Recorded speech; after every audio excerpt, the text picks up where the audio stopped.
欢迎收看《寰宇全世界》，带您走进全世界。全球各地的观众朋友，大家好，大家平安，我是何荣。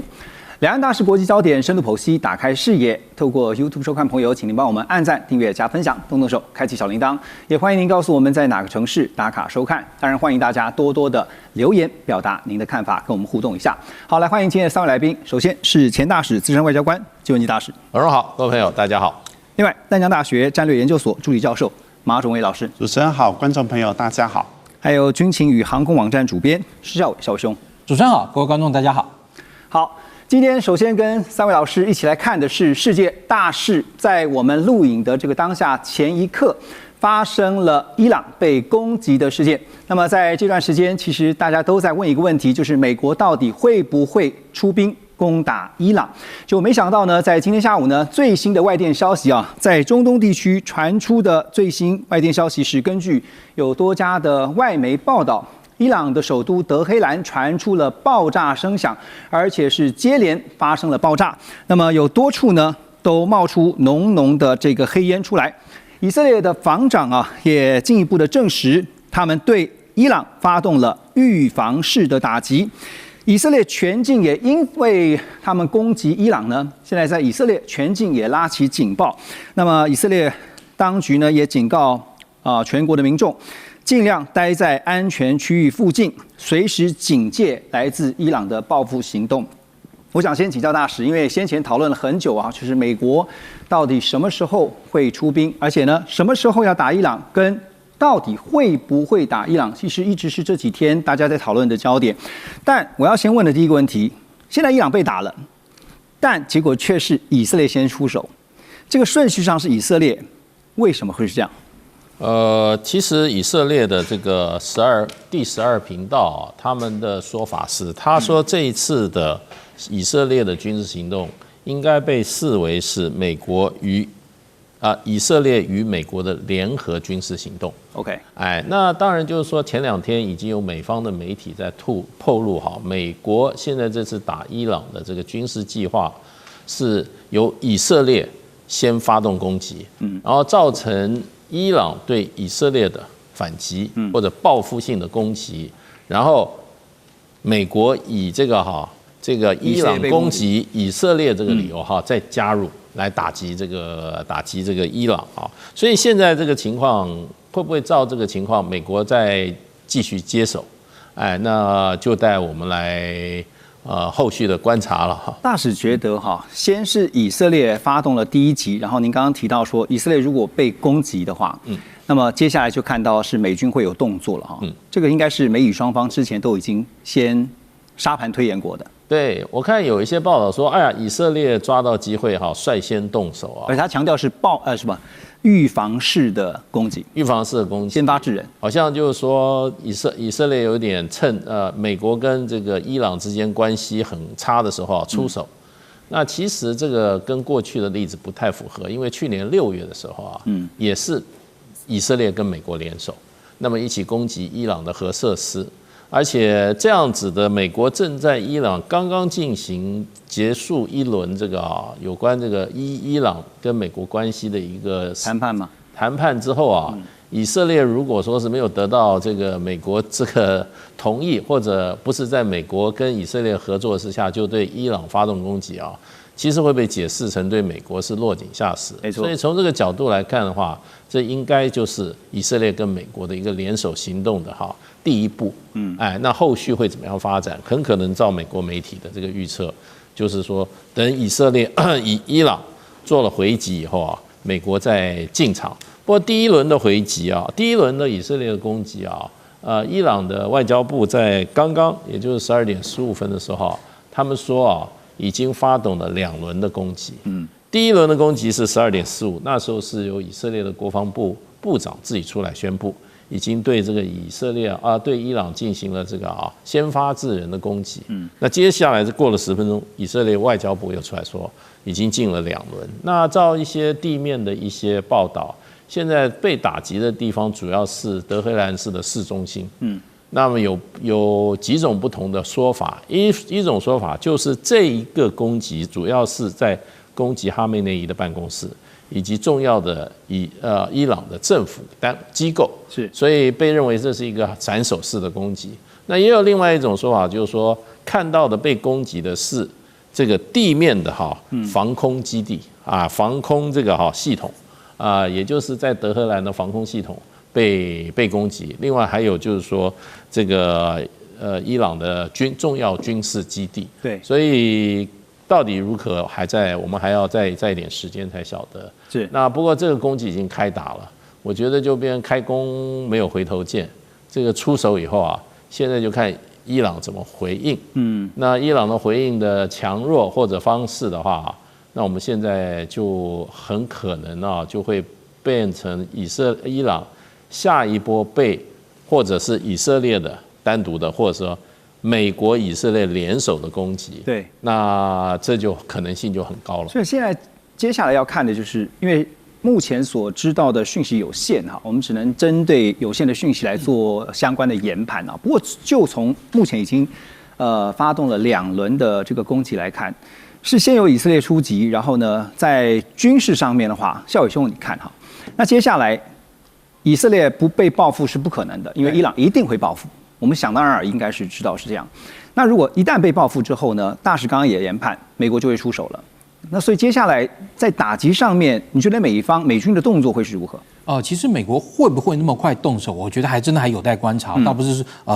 故意跟大使这个意见相左右。因为其实我们从美国集中在这个战区目前的兵力来看，其实他要对伊朗发动大规模的全面攻击是远远不足的。为什么？因为你看以这个航空母舰的数量来说，它现在是只有1艘就位，就是那个林肯号到那个北阿拉伯海另外一艘福特号也是要在过去的路上，但对不起，因为最近有些状况嘛，那个船到塞浦路斯去了。那到塞浦路斯可能要把那个出问题的那个系统要修好之后才能再去。是，当然，即便塞浦路斯它也不是会过苏伊士运河到那个波斯湾，而是它会在地中海的东岸，然后借由它的战机对以色列伊朗境内发动攻击。但是如果说今天我们把时间往回调23年。2003年的时候，当时美国准备要进攻这个伊拉克的时候，他当时是准备了5艘航空母舰对，数量相当的多。那你说5艘，那现在等于只有1+1。虽然说那个时候美军的逆中战机没有像现在这么多那时候美军逆中战机数量非常少，但是现在美军它主要的那个战机都是以逆中战机为主，但是也还是不可小觑，就是伊朗它用地对地弹道飞弹回击的能力其实很强，而且在上一波我们那个讲到以色列跟伊朗的这个冲突之中，就看到伊朗其实已经很清楚的告诉以色列，伊朗的那个高超音速的飞弹可以穿透以色列的防空网。当然打得准打不准是另外一回事。其实这种高超音速飞弹一定要配备核子弹头，它打下去才有意义。为什么？因为它其实在那个弹道末端的时候，很容易因为一点偏差而产生比较大的这个偏移，没有办法精准的击中目标。在这个时候，如果你以战术打击的角度来说，它的意义是不大的。但这个时候我们刚刚讲到，就是说好，那既然以色列伊朗一定会回击，而且伊朗弹道飞弹的这个跟高超音速的这个飞弹的反击能力很强，那美国在这个区域中集中的这个兵力跟数量，其实都还双双不足。再加上其实前几天我们看到美国已经训令使馆人员这个在以色列的，如果你要走，你赶快走等等。然后另外像巴林的这个美国第5舰队，其实这个那个舰艇基本上能动的也都已经离开了这个巴林港其实目前巴林港真空状态，因为巴林其实离伊朗非常非常的近我记得我们那时候从巴林飞那个美国的这个罗斯福号航空母舰，大概才飞了30几分钟就飞到了。然后那其实，在我们当时降落到罗斯福号的位置，再过去没多久，100多里外就是伊朗的这个领土。所以其实从巴林跟伊朗的这样一个距离来看，美国把巴林这个地方撤空是绝对合理的，就降低被攻击的风险。对，降低被攻击。然后你整体来看，你说今天这个以色列动手了，美国会不会马上动手？我个人认为不敢讲一定准，但是我个人认为他一定会在等到以色列跟这个伊朗之间再缠斗一段时间之后，然后那个时候美国才会决定出手。如果今天因为今天美国是超级大国伊朗它其实本身是一个军事实力上来说虽然说它的海空军跟在美国军面前完全是没有什么战术价值，但是它拥有非常数量庞大的地对地弹道飞弹。那这个时候如果他决定对周边这个完全不要命的这样的反击的话，美国跟以色列也不见得挡得住。上次我们刚刚讲那个伊朗的这个飞弹，以色列已经不是完全挡得住楚。那这个时候，如果今天伊朗又要攻击像巴林，或者说像其他那阿联的这些美国这个基地，对不对？然后那这时候，如果美国没有办法完全抵挡的话，那对于美国的这个面子来说，绝对是挂不住的。所以我个人认为，美国会再稍微观察一段时间，也就是当以色列跟伊朗之间的攻击，当然如果以色列被伊朗反击得很惨，我相信美国那时候一定会出手相助。为什么？因为以色列是他在中东没错非常重要的盟邦，美国绝对不会坐视不管嘛。对，然后但是如果说今天以色列打得很顺，我觉得会像上次那个模式一样，就是等到以色列把这个基本上伊朗的相关的这个防空抵抗能力或是一些重要抵抗设施都清空的差不多的时候，那个时候美国再下去踹最后一脚，就是既能够达到美国跟以色列站在一起，又能够让美军在战争中的损失降到最低。其实你可以看到川普上来虽然说对外有这种小动兵的这样的态势，但是他很重视军队的这个安全性，伤损了。对，伤损就是损伤的部分来说，其实川普还蛮在意的，也就是他希望他的军事行动尽量不要有他的人员损伤。这也是你可以看到美国现在这个在武器发展上尽量朝向一些什么无人化、中程僚机啊等等这些努力去发展，一个很重要的一个趋势的一个原因是。OK， 所以也就是说，现在我们看到的是以色列，他等于是打头阵，他发动第一波，但是呢，美国准备在后面视情况而决定看如何发动第二波啊。先前我记得在以色列跟伊朗之间的这个互相你说对打的过程当中，也看到了伊朗的飞弹确实造成了以色列包括铁穹系统的这个100%的防御率的神话被打破。那表示说呢，伊朗是耐得住打，而且也可以去造成这个他的敌手能够有一些损伤的。所以现在问题来了，就是说这个事情已经发生了，伊朗的德黑兰就是他们的首都，现在已经被至少攻击了几轮的攻击。那现在呢，换成伊朗，他接下来的动作就很重要了，因为接下来伊朗会报复，但是他会用什么方式来报复？他们的思维，马老师怎么看？我觉得现在这个局，就是说从伊朗的角度来看啊，打他的是以色列，所以他还击的对象应该先针对以色列，还是针对以色列。他这个时候没有必要对美国用兵嘛。而且我认为 Donald Trump 在这一波里面，他主要的目的还是在跟德黑兰谈判。怎么说呢？在委内瑞拉的时候，美军说动就动，然后就是完全不张旗鼓的动。但是这一次伊朗的问题，美军的动作太大了，大到就是他预先就告知我有12艘这个驱逐舰开往这个阿拉伯海，我有林肯号开往这边。然后我觉得这个动作太大，所以看起来川普想要虚张声势，但在这一波的以色列攻击伊朗，这个美军知不知道？我认为是知情的。刚才少伟哥提到，就是福特号其实他在地中海，在塞浦路斯正在修，但是今天外媒的报道是这艘船已经开到了这个地中海靠近以色列的这个外海的部分，也就是说一艘航母刚好就定位，另外一艘林肯号就在阿拉伯海这边然后这个巴林基地的这些美军基本上先撤离那边做避险的动作。那这个动作跟去年6月，就是如果大家还记得12日战争，就是以色列跟伊朗要开打之前，美军的动作是一样。有没有这么巧的事情？美军部署完成，以色列就动手。所以这中间已经看得出有些端倪了。我觉得美方应该完全是知情的也允许了以色列做这个动作。但是现在对伊朗来讲，他的这个主要攻击他的这个国家是以色列嘛，他不可能。虽然他知道美军在后面按住这至少有助长声势或在那边按兵不动，对，但是他这个时候没有办法开第一枪，因为发动攻击的是以色列，是，而且我认为美军如果开第一枪以后，会有比较大的问题。第一个是美国被 involve 进来，第二个，其实以伊朗它的这个空军跟海军能力并不强，但是它的导弹能力很强。然后它的这个地对海的这个飞弹，包含努尔还有这个 Goodyear 这些飞弹，其实在要打这个航空母舰绰绰有余